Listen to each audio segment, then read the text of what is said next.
It's a pleasure to be here. My name is Lawrence Jones. As said, I'm the Senior Vice President of the Edison Electric Institute. The Edison Electric Institute is an organization based in the United States. We represent all the investor-owned utilities in the United States. We also have about 70 international members. These are electric utilities all over the world that operate in about 90 countries. And one of those countries that they operate in is in Liberia. The Liberian Electricity Corporation is a member of the Edison Electric Institute. As an institute, our mission is to work around the world to bring and help foster the provision of electricity to people around the world. If you combine our U.S. members and our international members, which includes the Liberian Electricity Corporation, our members provide electricity to about 4 billion people. And so our focus as an organization is to make sure that utilities around the world are operating in an environment that provides the right regulatory as well as policy and investment environment to build the electricity sectors around the world. Our partnership with the Liberian Electricity Corporation began about 2 years ago, and the focus of that partnership is to work with the LEC as well as other stakeholders in Liberia to foster the closing of any gaps we see between how you operate the utility, how you make sure you have the right access to the resources in terms of generation, the infrastructure, transmission, as well as distribution. So I think this is important. This is an important time for Liberia in terms of the electricity system. And Mr. Minister, if you will permit me, I will just add a little personal note. As some of you may know, I was born in Liberia. I went to Ricks Institute as well as the B.W. Harris School, studied at the University of Liberia and at the Cotton University College before I spent about 25 years working in the electricity sector worldwide. So for me, as a native of Liberia, electricity has been something I've been around for most of my life, because my father used to work at the Liberian Electricity Corporation in the 70s and 80s. By the time it was actually called the Public Utility Authority, as you well know, Mr. Minister. So electricity is very important, and I think the goal here for us is to really bring and share the best practices from around the world with our colleagues at the LEC. We've been here now for about a week and almost 2 weeks actually. We've had meetings not just with the LEC, but we've had meetings with other stakeholders, including representatives from the Liberian Electricity Regulatory Commission, folks from the Ministry of Lands, Mines and Energy. We've met with schools. We actually had a session with students from the 7 schools in Monrovia, including outside of Monrovia as well, BWI, Don Bosco, and some of the other technical vocational schools in the country. And what was important, and we've said this previously, is that that particular session with the students was perhaps one of the most inspiring for us, and my colleagues I will introduce them soon, and each of them will say a few words.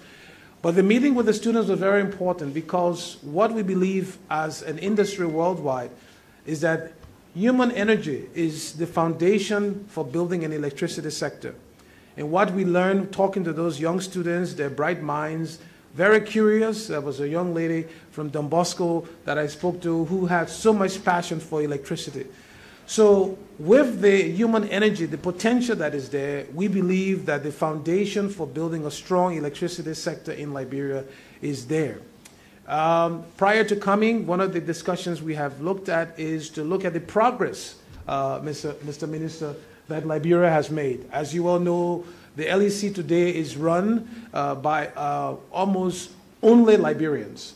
Compared to 10 years ago, the LEC had been run by different foreign operators who did their best as they could.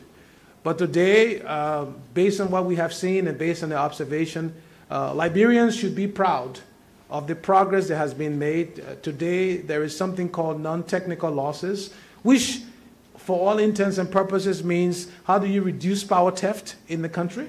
And the non-technical losses of the LEC today has reduced by almost 20%, which is a big number compared to the rest of the world. And so when we look at the progress that has been made here, Mr. Minister, by the government, by the LEC, and by others, the donors and others.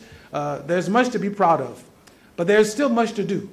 Because to be very honest, as we see the country, we know that power theft is still a big issue. We know that the infrastructure still needs to be built. And so we've had discussions this week with representatives from the LEC, technical discussions, policy discussions. We've also had meetings with the board to exchange ideas. And so we hope that the dialogue and the relationship with the Liberian Electricity Corporation through the Edison Electric Institute and, of course, with the government and others is to build the human capacity, to build the human energy and leverage that. And on the issue of power theft, one thing I said on the radio station, I was fortunate to visit Prime Radio yesterday and also OK Radio. And one of the key messages we tried to convey, that power theft is bad. When you steal power, you actually affect the entire country. So we as a people, as a community, as a consumer of electricity, needs to support the government, support the LEC, because every kilowatt hour that is stolen from the LEC actually affects the government's long-term vision for building the country. It also affects the LEC's ability to do its job. So we as a community, we were also fortunate to visit the LEC Anti-Theft Task Force that is run by Mrs. Mary Bro. And one of the things that I said when I was there was that every time someone steals power, that person is making it difficult for a mother to get the treatment at the JFK. It's making it difficult for a student to get education because that means there's less power to give them. So with that, I'm going to now introduce my two colleagues, and they will each come and say a few words, and we'll be happy to take questions. So first, let me introduce both of them, and they will come up. First is Mr. David Owens. He's the president and founder of a company called Division. And David was also the one who was asked by the U.S. government after the hurricane in Puerto Rico to rebuild the system in Puerto Rico. So we'll invite David, and after David, my next colleague joining us from Switzerland is Mr. Marco Montefiore. We invited Marco to be part of this delegation, not because only of the book he's written on energy citizenship, which he will talk about, but because, as we know, Mr. Minister, one of the big things we need in Liberia, in the electricity sector and many other sectors, is investment.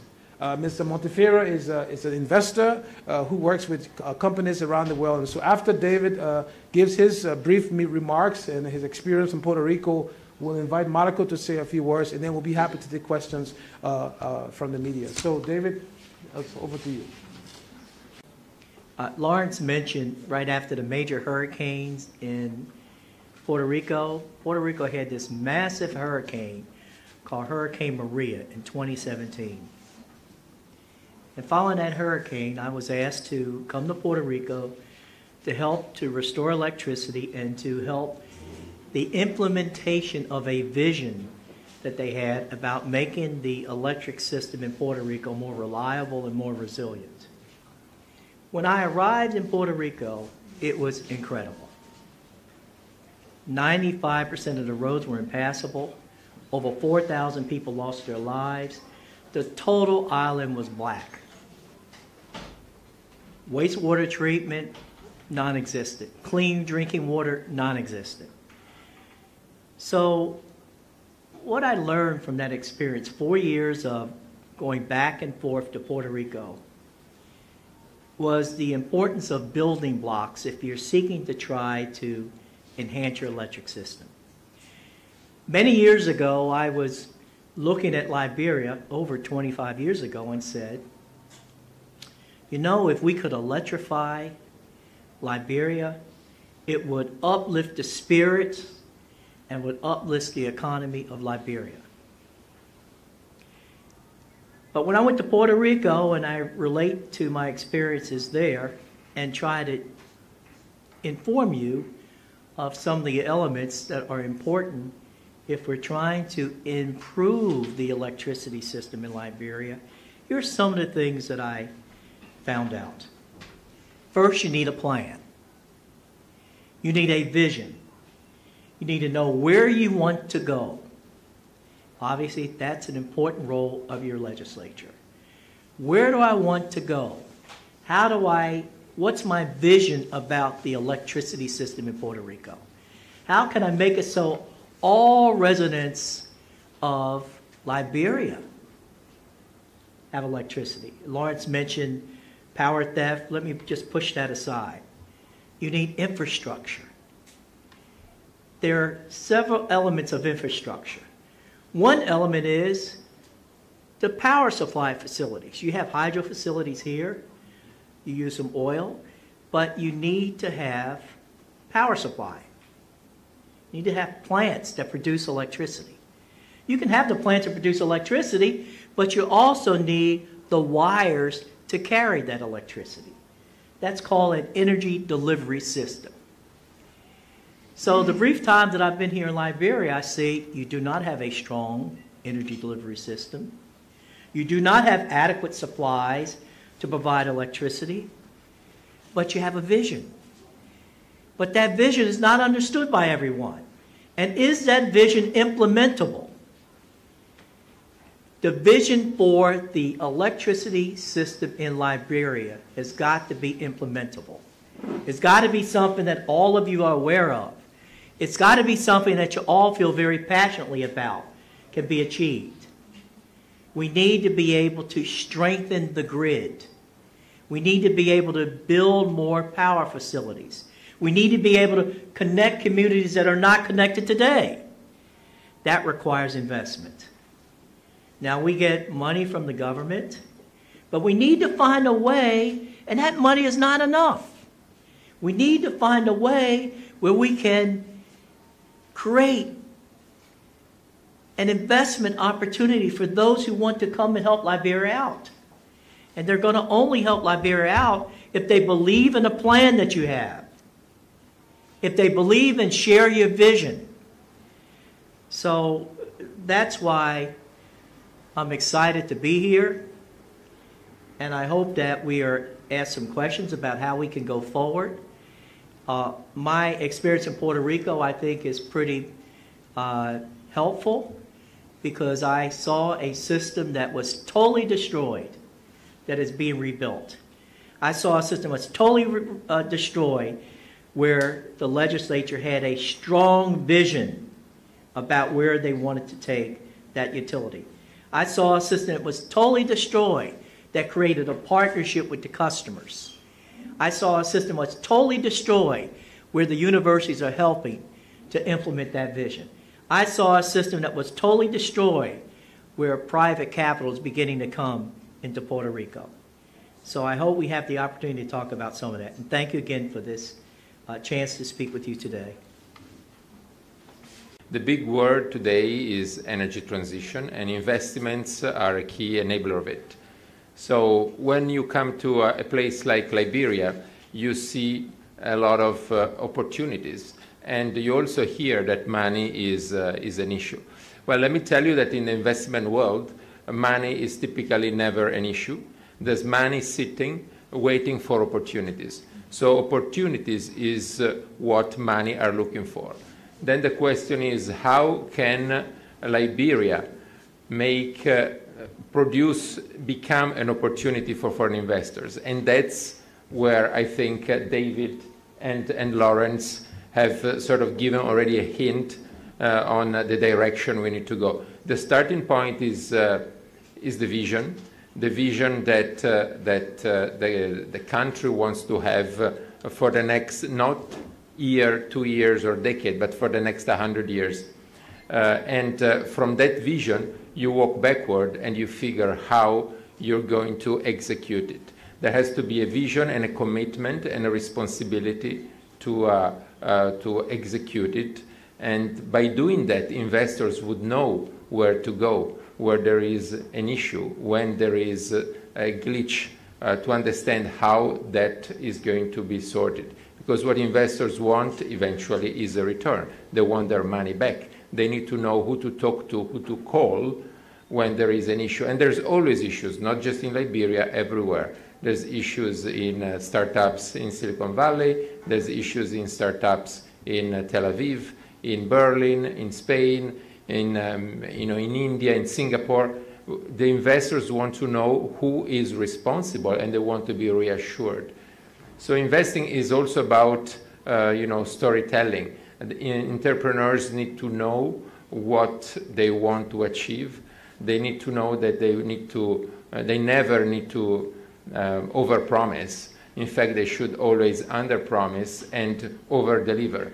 So there is an element of being able to become an entrepreneur and raise the standards to international levels, but it is absolutely possible. It's happened in pretty much every country. It's happening in other countries in Africa. I recently met an entrepreneur from Angola who has got his own startup on robotics. So you can attract funds internationally as long as you are committed to deliver a vision. And this vision doesn't have to be what your neighbors have done. It has to be something that reflects your own identity and your own drives. I understand that there is a huge challenge coming from your recent past.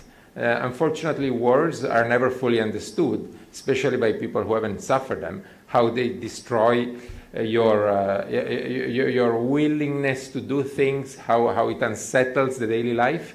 But, human beings have been around the planet for tens of thousands of years. They've always gone through war. They've always recovered. So there's a way out, no matter how dark and grim the situation can look. And in this respect, I would like to shift to my second topic and wrap up. I wrote a book about energy citizenship for one simple reason. I called it energy citizenship because originally, actually, it was a diary for my children. And I dedicated the book to my children, but also to 8 billion people worldwide. Why 8 billion people? Because the book explains that energy, and not just electricity, is the foundation of society, right? Society, economic growth, civilization. 1.5 million years ago, when the early human beings learned how to communicate, that's around the time when early human beings learned how to master fire. And so on and so forth. You can draw a line, a parallel between human civilization and the use and the mastery of energy. So learning how to understand and appreciate the value that energy has for society on a daily basis is essential for all the citizenship, all the way up to decision makers and policy makers. Because by appreciating the role that energy plays in restarting a country or in fostering growth, that's where you basically turn things around and you restabilize and you regain your trajectory and you basically build. Sorry that, sirs, I'm not familiar with your name, sorry, but I got a few concerns. In Liberia, one of the things that Liberians are faced with, particularly from the LEC angle, is that when people pay for their meters, they don't get it on time. Sometimes that can prompt a power theft. So I want to ask, do you care to maybe propose some ways that we can mitigate the issue of power theft in Liberia? And another thing is, you think we have a capacity, maybe I'm sure maybe you did some assessment across the country, you've been seeing some waterfalls and all of that. Do you think we need another hydro in the country in order to supply other countries? Thank you. My name is George Momo, and I report for KCK Liberia.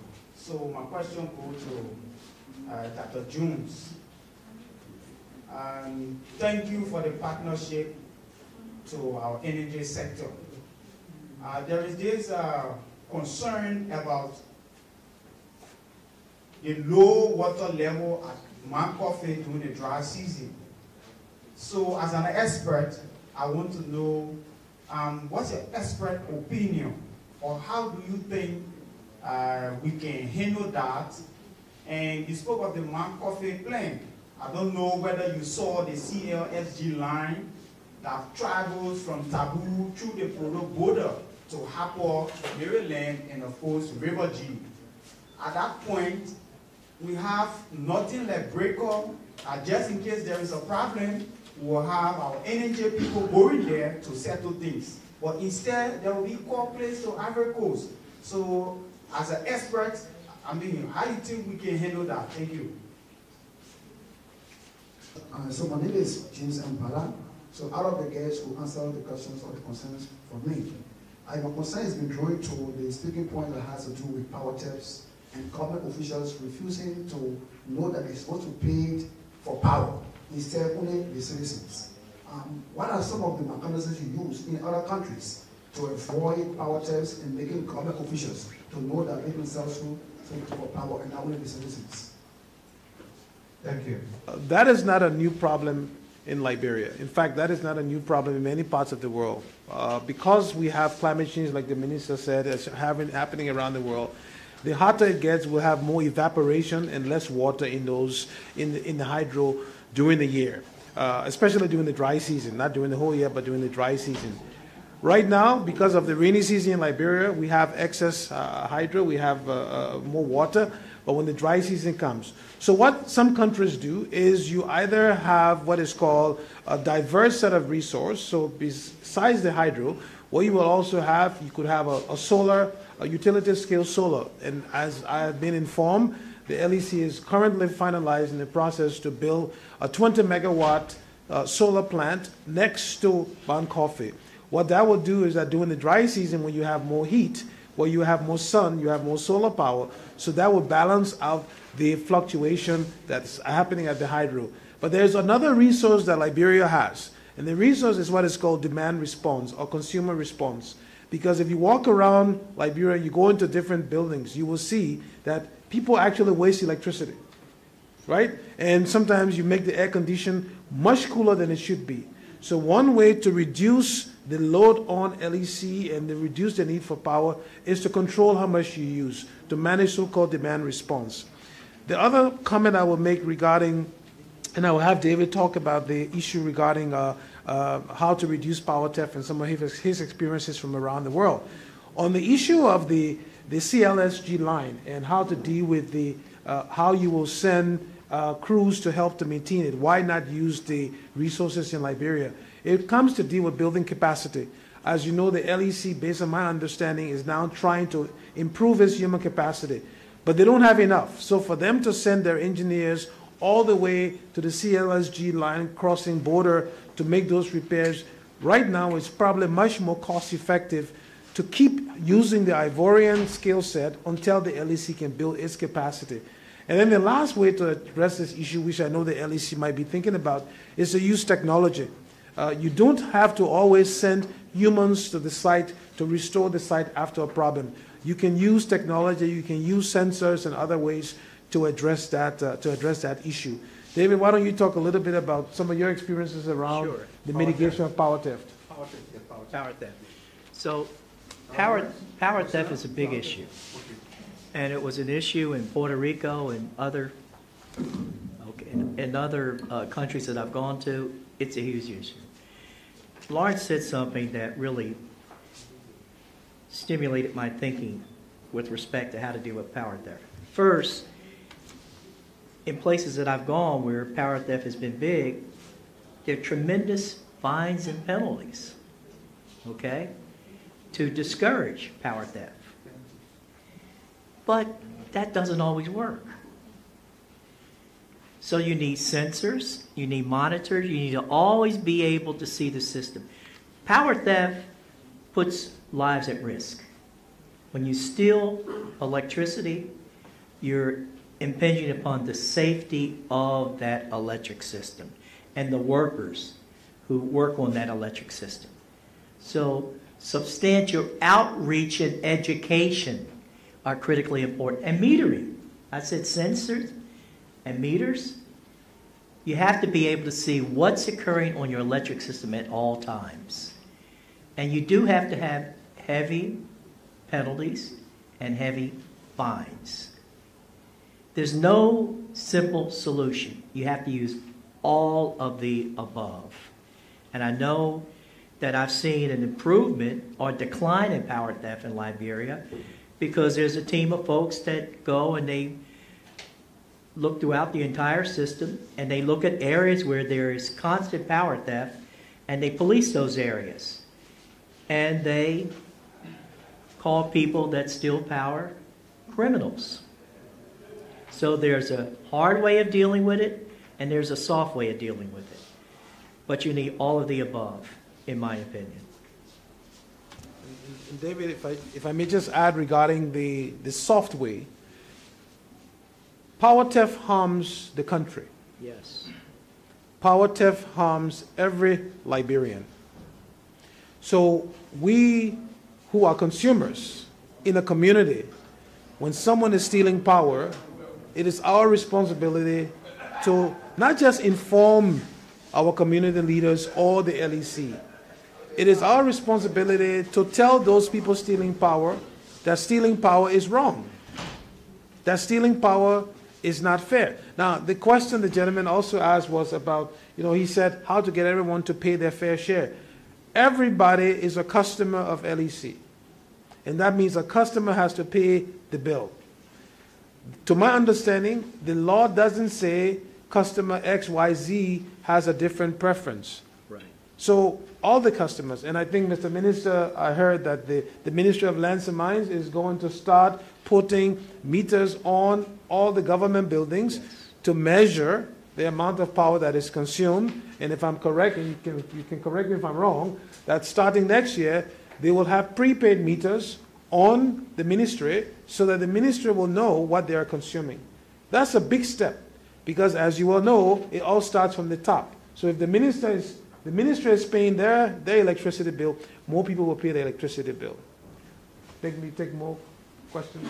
Yeah, you can take more questions. Oh, that's the means. While I try to answer the one they asked me, but to get the record straight, an impression will not be created here that government entities are using the LEC current, they are not paying for it. That's not true. That's not true. The meter system will be good because it is good for me to know the extent of current I'm using. As it stands, we're just using it, right? But we're not using it free. One of the things that used to happen was each government entity was required to settle their own electricity bill. And then the government said, no, Ministry of Finance would take responsibility. The government would take responsibility through the Ministry of Finance. So it is the Ministry of Finance that is supposed to be making that payment in bulk to the LEC for the services used. But there's a general concern too, if the ministry is paying, but you cannot track the amount of current that is being used by, say, Ministry of Information, Ministry of Lands and Mines, and that's why the prepaid meter system is something that we welcome. The LEC is a government entity. We want to make sure that it survives. We've heard the managing director talk much about the amount that government owes. We don't expect the LEC to be efficient when we owe them that much. So it's a good thing.